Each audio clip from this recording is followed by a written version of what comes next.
Ang pag-uusapan natin ngayong umaga ay isa sa magiging core values ng HBBC. Isa sa magiging core values. Ibig sabihin, kung miyembro ka, ito yung utak na magpapaikot sa buhay mo. Naunawaan po ninyo? Okay, kaya ituturo ko sa inyo. Actually, who among of you have heard the word godly? Pakitaas ka ng kamay. You have heard that word before. Godly. Okay. Who among of you are living or practicing godliness in your daily life? Are you practicing godliness in your daily life? Naunawaan niyo po yung practicing godliness? Okay.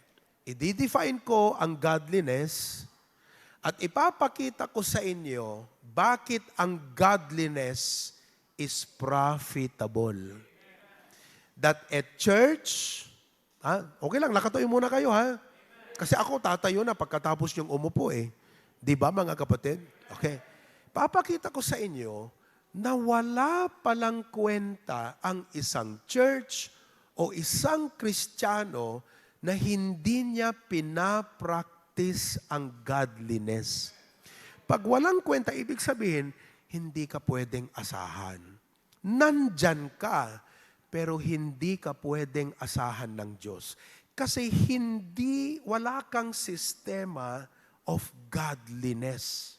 Let's talk about that, okay? Let's pray. Heavenly Father, bless our message today.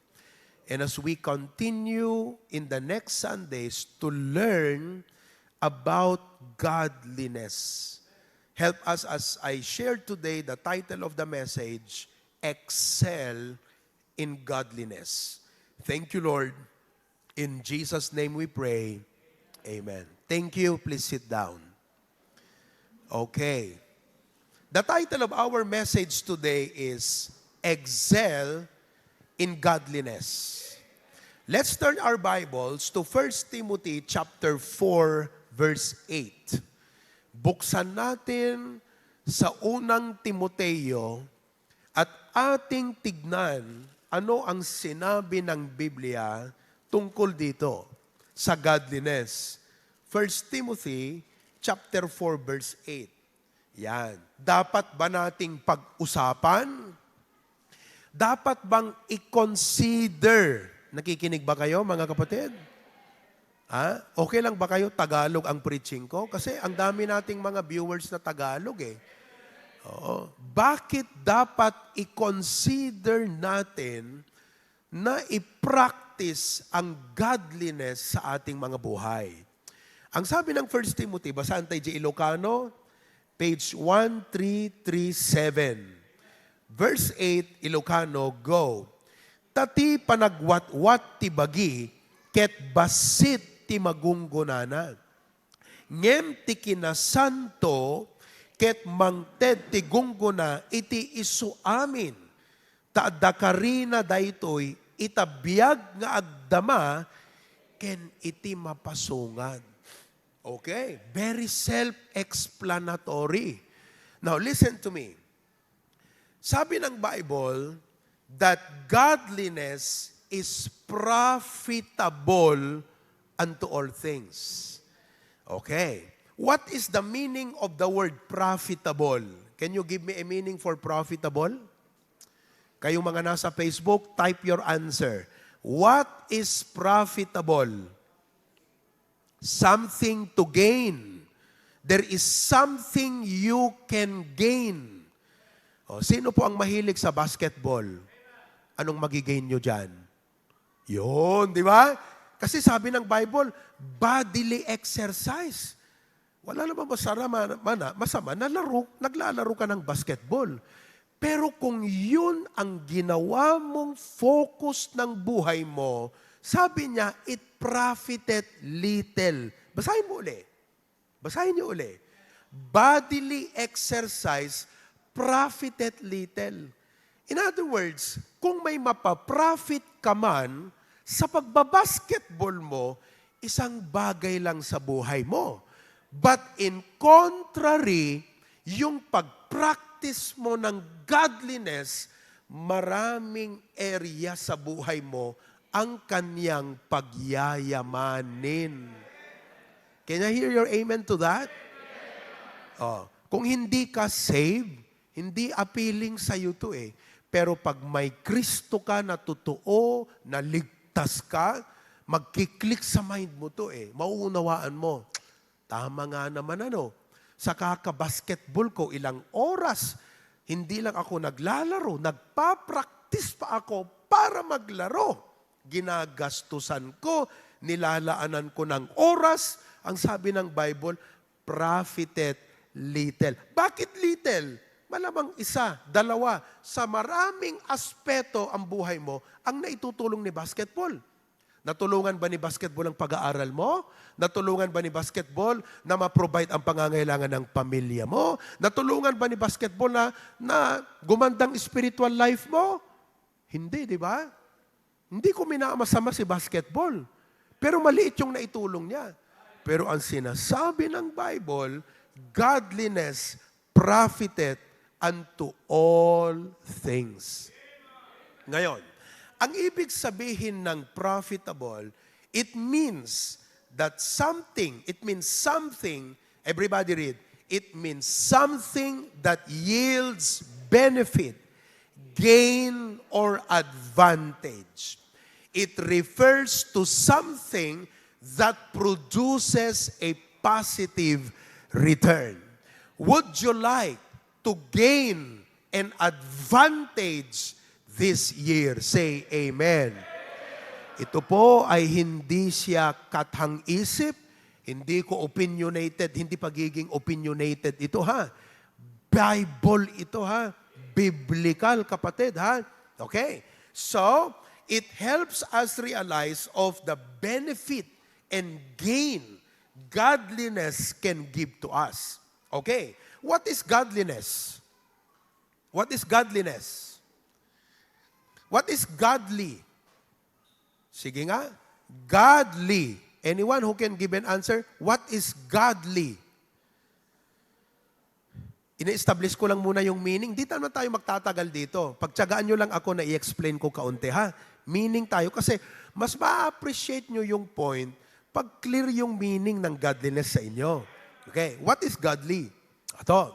Godliness is the pursuit. Read. Godliness is the pursuit of a life that is marked by a deep devotion to God, a desire to live in accordance with His Word, and a commitment to reflecting His nature and character in all we do. Ibig sabihin, serious ang tao na godly, seryoso sa Diyos. Let me ask you, serious ba ang buhay mo sa Diyos o parang nagjo-joke ka lang? Can you say today, listen young people, adults, listen to me. Tinatanong ko kayo, masasabi mo ba na seryoso ka sa Diyos o nagjo-joke ka? Kasi kung nandito ka ngayon, next Sunday, wala ka na naman, serious? Lulubog lilitaw ka, serious ka sa Diyos? Makinig ka. Serious ka? Tsagaan nyo lang ako. Pagtsagaan nyo lang ako. Let me just explain the meaning. Ha? Oo, pupunta rin tayo sa practical points mamaya. Alright? 2 Timothy 3:5. 2 Timothy 3:5. Okay? Everybody, let us read together. Go. Having a form of godliness, but denying the power thereof. Ano yan? Pakipaliwanag mo nga. Analyze nyo nga. May ganun ba lang Kristiyano na having the form of godliness, but denying the power thereof? Pakipaliwanag nga. Anyone? Sinong gustong mag-try? Bigyan nyo ng mic Pag natumbok niya, baka magbigay ako ng premyo. Merong isang word that pag na-mention mo to, bibigyan kita ng reward. There is that word. Yes, you try, engineer? Sige, paliwanag mo ngayon. Having a form of godliness but denying the power thereof. Carnality, Pastor. Carnality. Okay, thank you. Yes. Hypocrisy. Alright. Sino pa? Thank you, salamat sa mga sagot nyo. Testimony. Ito yan, listen to me carefully. Yung having the form of godliness, ganito yan. You claim you are a Christian, but your claim is not transforming your life. Kasi ang godliness is a transformation of life. Hindi po ito yung nakita ka sa church, nakaupo, godly ka na. Hindi po. Kundi yung pagpursu mo ng godliness is changing things in your life. Therefore, if you have the form of godliness, but your life is not changing, hindi nagbabago, hindi binabago ng godliness yung buhay mo, ikaw yan. You are denying the power of godliness in your life. The power of godliness is the power to change your life. Una, dapat may God ka sa buhay mo. Kasi hindi mo pwedeng i-practice ang godliness kung wala ang God sa buhay mo. So ang una kong tanong, do you have God in your life through the Lord Jesus Christ, His Holy Spirit? Okay. Now, when you start to practice godliness, what happens is, it changes your life. Are you experiencing the power of godliness in your life? Yun, mga kapatid, So, wag nating hayaan na ganon ang Christian life natin. Nandyan ka, you have the form of godliness, but you are not being changed, transformed to become a godly person. Ayaw po ng Diyos yun. That is the negative. Okay. Now, so nakuha natin yan. Now, balikan natin yung godliness. Pastor, kasi alam nyo, yung salitang profitable, alam nyo kung bakit ginamit ng Diyos yung salitang profitable? Kasi po, madalas, yun yung level na mauunawaan natin siya. Are you with me? If I preach to you godliness without giving you a promise of profit, sino ba naman ang taong mag-i-invest ng panahon, ng resources sa isang bagay na wala pala siyang mapapala? Kaya yung pong statement na godliness is profitable, dandanunan ti Apo di lengguahem, businessman. Kasi ikaw, ang utak mo, profit. Kaya gumamit ng Diyos ng term na yan para magkaintindihan kayo. Na yung sinasabi ng Diyos na you practice a godly life, kapatid, may mapapala ka. Na hindi mo ito mai-experience pag hindi mo pinractice ang godliness. So ang tanong ko sa inyo, ang unang tanong, would you like the profit? Sino sa inyo gusto nyo yung profit? Taas ang kamay. Okay. Would you like? Next question. Who among of you would commit to practice godliness? Sabi mong ganyan, Pastor, magiging godly na ako. Taas ang kamay. Oh. Yun ang challenge. Kasi, yung word na godliness sounds boring. Hindi po ang kausap ko spiritual ha. Kung karnal, sounds boring, di ba? Pero actually, kung spiritual ka, yung godly, pambihira. Ano yan? Triggering word sa'yo yan. Yan yung word na kikiliti talaga sa'yo. Pero kung medyo hindi ka ganun kalalim ang commitment mo sa Diyos, yung godly, parang, dead ma tayo doon. Di ba? Ngayon, pag-usapan natin. Balikan natin yung verse. Ano nakalagay doon? Godliness is profitable unto all things. Ngayon, tatandaan niyo po, magbigay ako sa inyo ng isang anggulo. Anong gusto niyong choice? Maging godly or ungodly? Kasi po, walang neutral. If you are not godly, you are ungodly.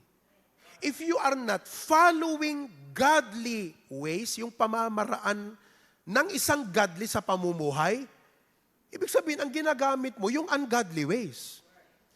Kung ang parenting mo, hindi godly ang ways mo, ibig sabihin, ungodly way yung ginagamit mo sa parenting mo.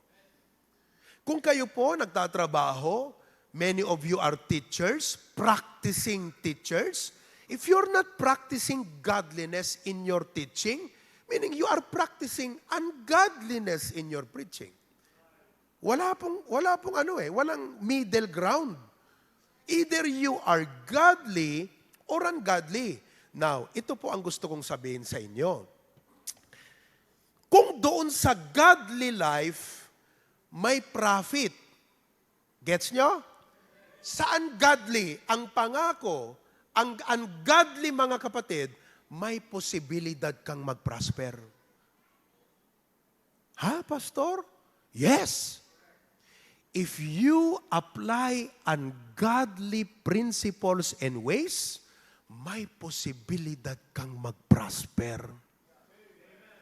Gusto nyong mag-prosper? Maging ungodly lang kayo, magpa-prosper kayo mga kapatid. Totoo yan.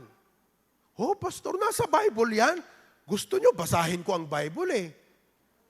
Na pag naging ungodly ka, ginamit mo ang mga method, strategy, at pamamaraang pagnenegosyo, pagtatrabaho, pagpe-parenting, ginamit mo ang ungodly, magpa-prosper ka, Anjibik.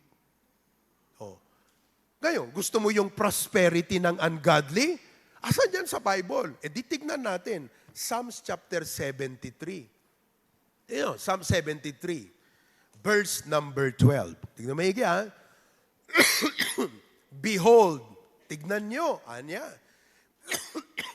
These are the ungodly who what?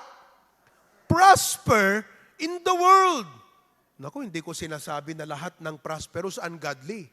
Pero karamihan ng mga nagpa-prosper because of ungodly ways. Kung ang batayan mo ng buhay ay prosperity, kalimutan mo nang maging godly. Magsinungaling ka, mag-corrupt ka. Kalimutan mong maging godly. Kung prosperity, listen to me Christians, kung prosperity ang batayan mo sa buhay mo, meaning that's your goal in life, isantabi mo na ang godliness. Mas madali pong paraan to prosperity ang maging ungodly. Easy money, man. Easy money. Kaya, pag-isipan yung maigi, ang batayan nyo ba sa buhay prosperity? Kung yun ang standard, yun ang reflection mo na life is about prosperity. If I am not prosperous, parang hindi sulit ang buhay ko. Kung hindi ako yumaman sa mundong ito, hindi sulit ang buhay ko. Kung yun ang mindset mo, I advise you, maging ungodly ka na lang. Mas madali mong ma-achieve ang gusto mo. Wow. Grabe, no? Tuloy natin yung verse. Tuloy natin basahin. Di ba? Alam nyo yan. Verse number 13, verily, I have cleansed my heart in vain and washed my hands in innocency. Kung babasahin niyo po, yung passage na yan, si David, nung makita niya itong mga ungodly, hindi naman nag-church, hindi na nananalangin sa Diyos. By the way, nakarinig na ba kayo ng ganitong parang demoralizing na statement? Kayo, church kayo ng church, ang hihirap ng buhay nyo. Kami, hindi kami nag-church, yumayaman kami. Nakarinig na kayo ng ganong discouraging comments? Or naiisip mo ba yun? Ikaw mismo, walang nagsasabi sa'yo, pero ikaw ang nakakaisip. Naawa ka sa sarili mo. Grabe, no? Kami yung church ng church, faithful kami ng faithful, give kami ng give sa Panginoon. Pero bakit hindi kami nagpa-prosper? Samantalang tong mga to, grabe, bilis nilang mag-prosper. Patiling ko, nagtatrabaho sila. Totoo ba ang Biblia? Totoo ba ang Diyos? Ayun, doubts start to creep into your mind. Kaya, nung makita ni King David, nainggit siya. Sumama ang kanyang loob. Natural lang yun, di ba? Tuloy natin, verse number 14. Ano sabi? For all the day long have I been plagued and chastened every morning. Alam niyo po yung plague? Kasla, he was suffering. Do you know what makes you suffer? You know what made him suffer? Envy. It was envy that made him suffer all day long. 15. Basahin niyo ang 15. If I say, I will speak thus, behold, I should offend against the generation of thy children. Tuloy. When I thought to know this, it was too painful for me. Hindi ko kaya. 17. Until I went into the sanctuary of God.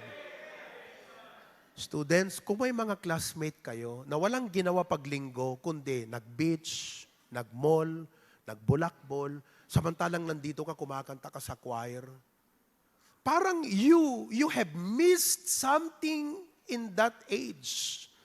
That they have it. You thought they had it and you don't have it because you are here singing for the Lord. You begin to envy the ungodly. Ano sabi ng Bible? Until I went into the sanctuary of God, then understood I their end. Nakita ko ano ang magiging kahihinatnan pala ng buhay nila. Sa 18, okay, surely thou didst set them in slippery places, maitibkuldan to. Thou castest them down into destruction. 19. How are they brought into desolation? As in a moment they are utterly consumed with terrors. 20. As a dream, parang nananaginip lang ang buhay nila. Hollywood ngayon, sunog kinaumagahan. So, O Lord, when thou awakest, thou shalt despise their image. Hello? Grabe, no? Kaya, saang panig ka? Panig ka ng ungodly or panig ka sa godly? Or ikaw yung parang katulad ka ng mga backslidden Israel noon. Sabi nila, hindi nga namin alam kay Baal o kay God. Baal or God. Kaya nga sabi ni Elijah, how long will ye halt between two? Gaano ba kayo katagal na magdidesisyon kung saan kayo, kay Baal ba o sa Diyos? So, ano mga kapatid? Anong desisyon nyo po? Magiging godly kayo or ungodly? Ano ang batayan nyo sa buhay? Yung prosperity? Kasama kasi sa prosperity yung fame Di ba boys? Yan ang medyo patok sa inyo. Yung sikat ka, siga ka, kilala ka, viral ka. Di ba yun ang gusto nyo? Sige, maging ungodly kayo. Huwag kayong mag-church. Mag-vape kayo, mag-sigarilyo kayo, mag-drugs kayo, magpakitang gilas kayo ng bisyo sa school, magpaka-ungodly kayo to the max. Sisikat ka. Sige.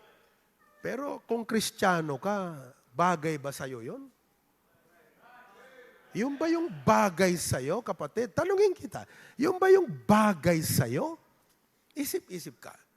Naunawaan po ninyo? Okay. Ngayon, so kahit wala pa yung pag-uusapang profit, solve na tayo eh. Just with the sense na, will I live godly or ungodly? Okay na tayo eh. Sasabihin natin, okay, I decide to live godly. Pero ito yon. Ang gusto kong ma-realize nyo mga kapatid, eto, ilagay mo yung next. Though the ungodly. Lagay mo yan. Ilagay mo yan. Everybody read. Though the ungodly prosper, the rewards of the godly go far beyond temporary gains. It is not only earthly success, but also, mas maganda pala ang mapapala ng godly. Oh. Kasi, balikan natin yung verse. 1 Timothy 4:8. Ibalik po yung verse. Basahin natin muli. Go. For bodily exercise profiteth little, but godliness is profitable unto, ano ang profit niya? Having promise of the life that now is. Tiisin mo lang yung medyo challenge ng pagiging godly mo, but you have a promise of the life that is now and of that which is to come. Ibig sabihin, yung profit ng godly life, hindi lang po rewarding ngayon, may reward pa sa langit. Kaya, in contrast, masarap isipin yung prosperity ng mga ungodly, pero ang end misery, emptiness. Because the more you have, the more you want to have more. Yan po ang trend ng carnality. Okay? But when you choose godliness, ang sabi, ano yung sinabi natin kanina? Though the ungodly prosper, the rewards of the godly go far beyond temporary gain. It's not just earthly success, but also eternal rewards. So, would you like to experience the rewards of godliness? Gusto nyo ba? Okay. So, una sa lahat, dapat mag-decide ka. You will live godly. Agbaling ka nga na santuan ken na Diyosan. Yeje kaim ti Ilocanot godly. Na santuan ken na Diyosan. Amen? Okay lang ba kayo? Masyado bang malalim, mahaba? Para ba akong naging commentary na malaki sa aking ginawa sa verse? Mga kapatid, ang punto ko lang is, I really want to explain or expound that word godliness kasi papasok na tayo sa point. Naunawaan po ninyo? Okay, foundation yon. Now, let's go. I will share with you 5 aspects in your life. 5 aspects in your life that godliness will increase the value. 5 aspeto sa buhay mo, kapatid, na pag prinaktis mo ang godliness sa mga aspects na ito, itataas po niya ang value, ano pa? Purpose, and what? Blessings. 5. I will name them. Number 1, character. Walang kwenta ang character pag walang godliness.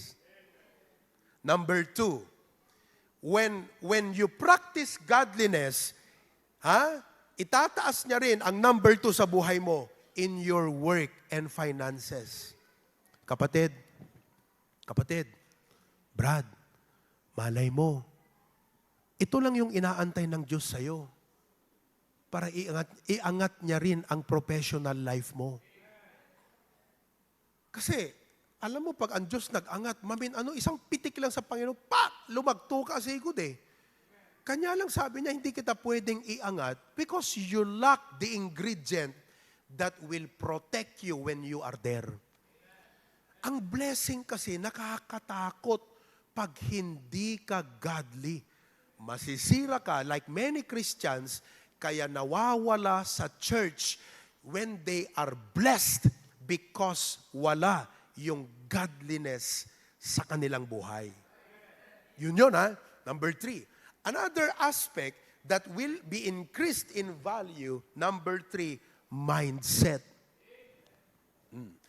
Ang nagpapahirap o nagpapagaan sa'yo, hindi ang mga paligid mo, mindset.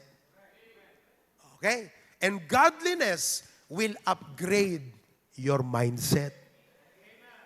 Oh, kayo ng upgrade na mga tools nyo. Dapat may mga aspect sa buhay nyo na yun ang mahalagang i-upgrade nyo. Pag-investan nyo yan. And number 4, how about family? Oh, maa-upgrade ang antas ng mga pamilya natin. Grabe itong aspect na to, ha? And number 5, godliness will affect your ministry. Yang 5 na yan, mga kapatid, hindi mo pwedeng sabihin, hindi importante yan. Who among of you, okay, let's go to number 1. Sino dito ang magsasabi, hindi mahalaga ang karakter, ang importante, talent and skill. Ability, basta magaling, basta pogi, kahit walang karakter. Sige, kayong mga single, sinong single ladies dito? Okay ba sa inyo yung lalaki na gwapo, magaling mag-layup sa basketball, maporma, pero pangit ang ugali? Okay sa inyo yon?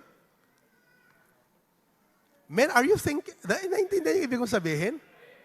Kaya hindi nyo pwedeng sabihin na hindi mahalaga ang character.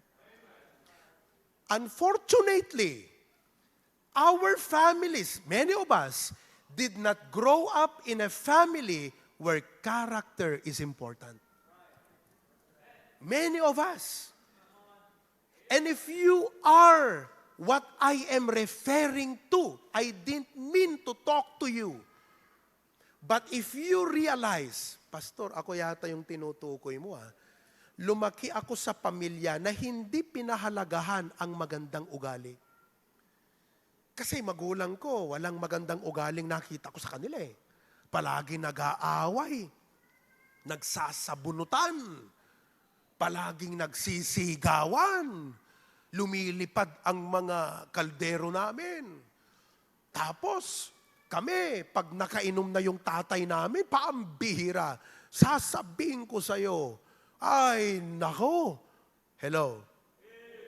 I mean, if you grew up in that kind of environment, you've got to realize today, listen to me, hindi accident na maririnig mo ito ngayon.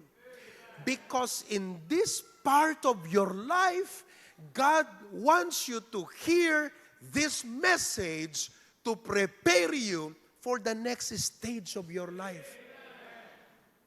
I will tell you this, position and wealth will never determine the value and worth of a man.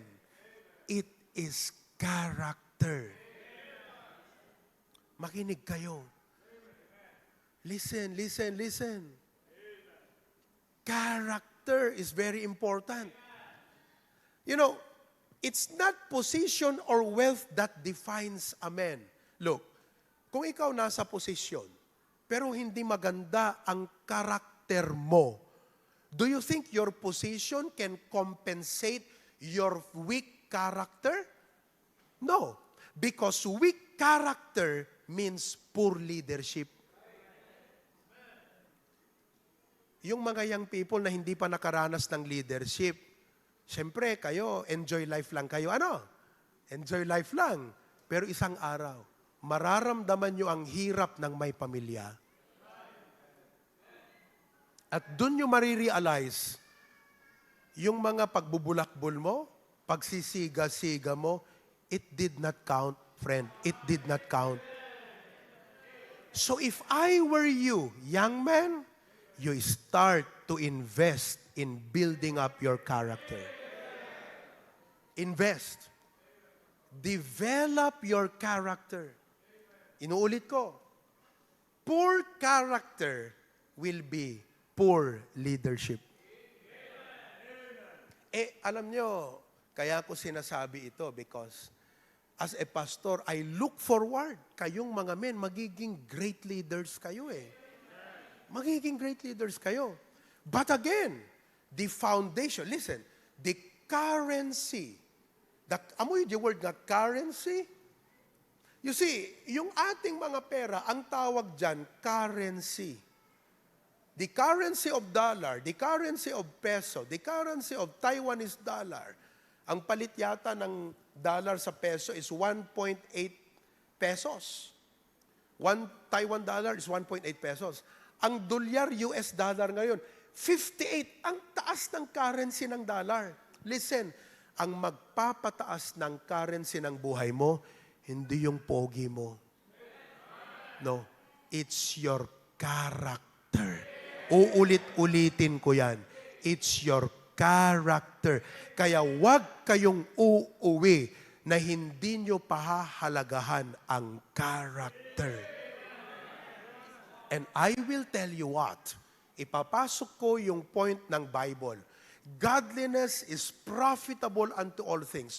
If you're decided, if you have made up your mind to invest and build on your character, you need godliness to refine your character. Godliness ang magre-refine. Kaya nga, godliness is profitable in all things. Can you imagine what godliness will upgrade in your life? Hindi mo na ma-upgrade yung kung ano ka physically. Pero pwede mong i-upgrade ang pagkatao mo, ang ugali mo. Na pag hindi mo yan in-upgrade, mga kapatid, walang kwenta. So, ang sabi ng Bible, godliness profited unto all things. Proverbs 10:9. Tingnan nyo to, ha? Proverbs 10:9. Anong sabi? Read. He that walketh uprightly, walketh surely, but he that perverted his ways shall be known. Alam mo daw yung tao na ang lakad niya, sang-ayon sa matuwid na pag-uugali, sigurado yung pupuntahan niya Sigurado. Hindi lang dahil character is an important law in life, but as God's people, God blesses those who value godliness in their character. Pag ako Diyos, Brad, pag ako ay Diyos, nakita ko na pinahalagahan mo ang godliness to build your character, I'll bless you. Kasi nakuha mo yung malapit sa puso ko Godliness. Do you understand? Kaya parents, listen to me. It's good to send your kids to school and be academically knowledgeable, be academically literate, but it is best to build their character. Wow. I would rather have character without talent than talent without character. Because a person with character will always have talent. Because his character will push him to learn talents. But a talent without character is not good. Useless talaga. Tama ka, tata. Kaya ngayon, character, godliness in character increases the value of a child of God. In what ways? Let me show you how. Letter A, godliness shapes you to reflect Christ. Ano ang gagawin ng godliness sa'yo? Yung godliness, yung pagiging godly mo will shape you to reflect Christ in your life. Alam yung salitang reflect? Hello? Ito yun for example, when you look at the mirror, what do you see? Your image. Sana po tayo, mirror ng Panginoon. We reflect the image of God. Actually, ganito yan parang play of words. But there is sense. Godliness is godlikeness. When godliness is godlikeness. Ikaw din, sinong mas gusto mong gayahin ng ugali? Diyos o ang dyablo? Di ba? If you are not after God-likeness, saan ka lulugar? Walang iba eh. Kundi gagaya ka talaga sa dyablo eh. Your decision to not pursue God-likeness, wala kang ibang lulugaran, kundi you will follow the ungodly way. Naunawaan po ninyo? Godliness is more than just doing right. It's about becoming more like Christ in how we speak, in our act, in how we think. So when you cultivate godliness, you begin to think like Him. Ito yung prayer na sinasabi ng ating patriarch. Lord, think through my mind. That's a prayer for godliness. Think through my mind. Ano pa? Speak through my lips. Love through my heart. Work through my hands. Walk through my feet. Kung susuriin mo yung puso ng tao na ganun ang prayer, ang gusto niya, makita ang Diyos sa buhay. Meron ba kayong ganung isip pag umaga? Hello? O kailangang tawagan ko kayo bukas? Tito, i-pray mo to ha. Do I need to call you? Para maging godly tayo? Or would you take this home and say, Pastor, wag na. Don't need to call me, Pastor. Okay na ako. Basta umaga, ipipray ko na yan. I will ask God to reflect His nature in my life. Okay, pangalawa. How does godliness shape your character? Number 2, godliness refines and defines who you truly are when no one is watching. Di ba? When no one is watching. Sabi nga nila noon, what is the difference of reputation and character? Reputation is what others see in you. Right? Character is who you are when no one is looking. Aminin natin. Humanly, mas concerned tayo sa iniisip ng tao about us. So we try to build reputation, pero dinadaya natin ang character. What you should do is to stop. Huwag kang magpagod na i-build ang reputation mo sa tao. Huwag kang magpagod. Huwag kang maging slave sa ganong mentality that you're trying to appear clean and okay and all right before men. You don't have to work on your reputation when you start to build on your character. That's what godliness does. It's a personal dealing between you and God. Lord, walang nakakakita sa akin, pero gagawin ko ang tama. Pero kung naging alipin tayo ng pagiging man-pleaser, we just want to appear great and big before men. We try to build reputation, pero hindi natin binibuild up ang honesty, ang integrity, ang moral uprightness natin. Hindi natin inasikaso, pero tuwang-tuwa tayo that people think we are great. I tell you what, babagsak ka, masakit yan pag bumagsak ka. Are you listening now? Mukhang masyadong pang-leadership tong mga topic natin, pero yun kasi ang nakikita ko sa inyo mga kapatid eh. Oo, nakikita ko magiging leaders talaga tayo eh. Amen? Nakikita niyo ba sa sarili niyo magiging leader kayo? Nakikita ko yan eh.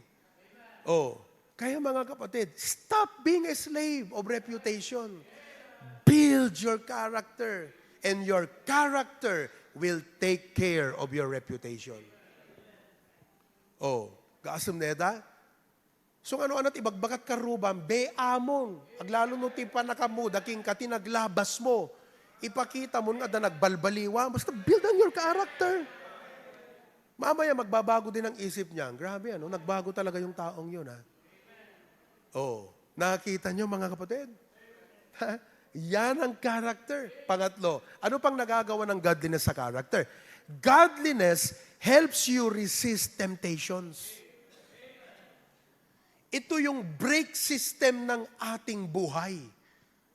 Ang tao na hindi niya i-resist o takasan, or pagdating sa tukso, wala siyang sistema na, ops! Hello? Pag may chismis, wala siyang ops? Pag dumating yung weakness mo, halimbawa, ang weakness mo pagkain. Walang, ops! Do you know what happens? You are like a car without brake. You are bound for disaster. I don't care how beautiful that car is. Sabihin mong Rolls Royce yan. Itong Rolls Royce ko, milyon-milyon to. Kaso walang preno. Anong kwenta nun? Itong sasakyan ko, ang bilis nito. Jaguar to. Ano pa yung isa? Ano ba yung Kirk?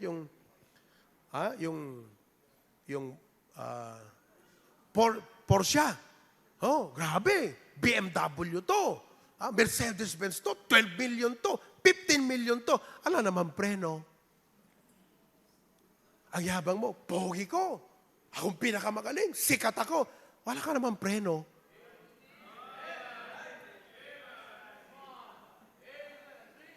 Pero alam mo ang gagawin ng godliness? Pagka naging serious ka, na i-practice ang godliness, may gusto kang i-post, ops, madi, hanama kay ayo ti apo. Tapos matutukso kayong young people na magpo-post na i-unseen ni pastor. Yung di ba kikita ni pastor? Yung only except, mga ganon. Pag natutukso ka, pag naging serious ka sa godliness, mali. Nandadaya na naman ako. Hindi mo na mamalayan. You are building up pandaraya, little by little, hanggang lumalaki yung nagagawa mong pandaraya sa tao. But godliness will stop that. It will put that to an end. It will give you a brake system. Because godliness will build a character in your life. That's why godliness is profitable unto all things. Hello? Grabe, no? Narinig nyo na ba ito sa seminar? Brian, narinig mo na sa seminar to? Wala, di ba? Mga kapatid, dapat pagbayad kayo ng tigpa 5,000. Kasi pag sinunod nyo itong biblical law, not only the law will give you a natural growth in your life, God Himself will bless your life. Kaya it's time to practice godliness and let godliness shape our character. Young people, build your character. Invest in your character. Amen? Gusto nyo pa? Amen. Yung mga nandyan sa Zoom and everyone, are you still there? Okay. Bigyan ko pa kayo ng isa, ha? Let's talk about, dito, mag-jump kaya ako. Dito tayo sa family. Number 4. Kasi puro young people yung tinamaan eh. Although, kayong adults, tinamaan din doon. Amen? How does godliness become profitable when it is practiced in the family? Kasi, hindi naman pinag-uusapan sa pamilya to. Kayo ba, lumaki sa pamilya ng usapan, maging godly tayo ha? Agpakasanto tayuin. Dapat na tayo, ti pa nagbiag tayo, makaiayo ko na po Diyos May ganun bang upbringing tayo sa mga pamilya natin? Sino pong may ganun? Blessed kapag may ganun. Oo. Pero kung wala, it's time that you end the curse in your family. Ikaw nang magsisimula, magpapasimuno ng godliness sa pamilya mo. Kasi ang tindi nung profitable ang pinag-uusapan, mga kapatid. Okay. Ang nagagawa ng godliness sa family, it creates a legacy that lasts. Mag-iiwan po siya ng legasiya na magtatagal. Pakalaglagipan. Kansan lang ang pakalaglagipan?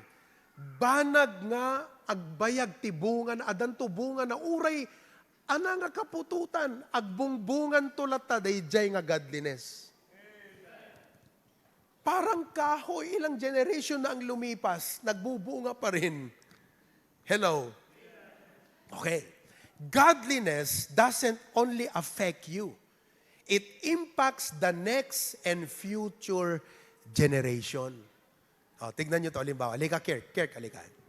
Okay? Isunod mo lang yung video sa amin, ha?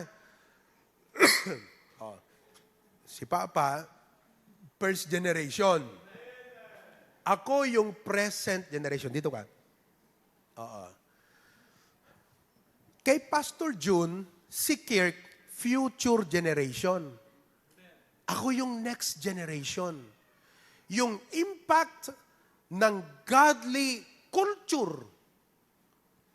Pag sinabing culture, talagang hindi siya natural na nade-develop sa tahanan. May dapat mag-i-initiate. Yung family devotion, hindi mangyayari yan pag walang mag-i-initiate. Hello? Alangan naman na yung kapitbahay ang mag-initiate ng family devotion nyo, kapatid. Di ba? Pupuntan ko ng kapitbahay, tok, tok, tok, tok. Apay, ag-family devotion kayon, ante. Walang ganon. But if we want to start godliness in the home, magsimula tayo sa family devotion. Magsimula tayo sa family gathering of prayer. At dapat adda manakam nga makarealize ket kunana may kayong tagkararag tayo. Alam nyo na kung sino yon. Sino po iyon? Itaas ka ng kamay kung sino dapat yon? Tayo. Ngayon, papahalagahan nyo ba yung sinasabi ng Biblia o babaliwalain mo lang? Kapatid, ang ganda nung sinabi ni tutuloy ko yung generation, yung kwento ni Pastor Boner Andaya. Meron daw isang magaling, I might end here, hindi ko natapusin to, ituloy ko na lang next time. Meron daw isang matalino na tao nung araw, as in na very witty, very clever. Any question you ask, you will always be amazed by his answer. Because he is very witty, clever, but sensible. Kasi may mga witty and clever na maganda lang pakinggan, pero walang sense yung kanyang punto. But him, witty, clever, and sensible. One day, there were young people who came to him. Kat adaigam na nga bilit. Bilit tulang wano anything. Martinez, adaigam na nga bilit. Sabi niya doon sa wise man, sabi niya, wise man, if you're really wise, I want you to give a good guess whether this bird is alive or dead. Tindi nun. Sabi niya, ano sa tingin mo? Si bibiyag, when no natay, dito yung abilit. Isip yung wise man, sabi niya, pag sinabi kong buhay, i-squeeze niya, bakalan na. Tapos si Papa, it's dead. Pag sinabi kong patay, papakawalan niya, sabi niya, it's alive. Sumagot siya. Sabi niya, young man, sabi niya ganyan, the life of that bird is in your hand. Parents, the lives of our children is in our hand. That is responsibility. Whether you assume the responsibility or not, you have the responsibility. The life of our children is in our hand. The life of the future generation is in our hand. That's why we need to establish a godly home. Amen ba mga kapatid? Okay na tayo doon. So, convinced na kayo? Magiging godly na tayo? Oh, yan ang pag-uusapan natin sa 2 buwan. Magiging core value ng church natin yan. Hindi pwedeng hindi pamilyar sa'yo ang salitang godly life because godliness will upgrade every aspect of your life. We'll discuss about it in the future, okay? Tumayo po tayong lahat at manalangin. Dakila naming Diyos, marami pong salamat sa napagagandang topic na binigay mo sa amin. I hope and I pray that as I expounded the verse and the message today, ay nag-iwan sa amin ng impression at impact, Panginoon, that we are going to invest on character by practicing godliness. Hahayaan po namin na ang pagiging holy, banal, ang pagiging controlled by God in every aspect of life, ang siyang maging governing rule sa buhay namin. And I know it will build our character. It will change us, O God. And it will also leave a lasting legacy sa aming mga pamilya. Lord, I pray that everyone is really convinced today to go home and start to practice godliness. I was not able to discuss today the practical ways to practice godliness. But I pray na kahit yun lang desisyon, Panginoon, ay magiging sapat sa mensaheng ito, na hindi magiging mahirap para sa amin na i-adapt ang godliness sa aming mga buhay. Thank you, Lord. In Christ's name we pray. Everyone says,